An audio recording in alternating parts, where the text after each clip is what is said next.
Betul ini bang, kakak berdua ya, naik berdua impor kan orang. Ini yang bang. Iya. Kedai-kedai sampai nak ujung padang. Kan api baru saja paham. Nah, ini memang ini pun. Bisa dipastikan pemilik toko sedang tidak berada di lokasi sehingga masyarakat tidak bisa membantu apa-apa. Beberapa masyarakat tadi berusaha untuk mendobrak pintu namun tidak berhasil. Ini masih menunggu tim pemadam kebakaran dari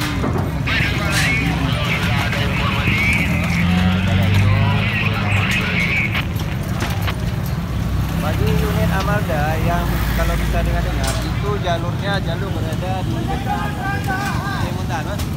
Jalur kebakaran, pindah jalur. Jalan pindah jalur.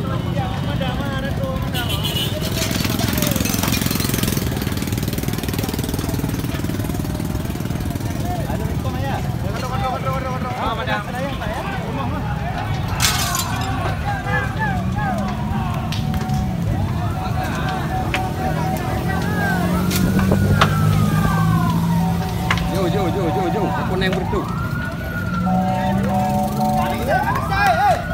Belakang, Mas.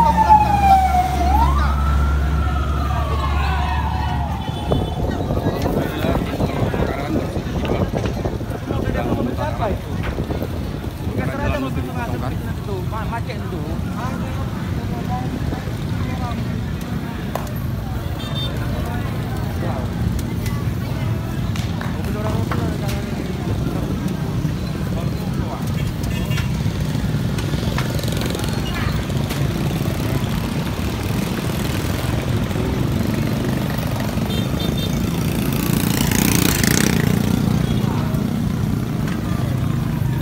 Api tidak merambat ke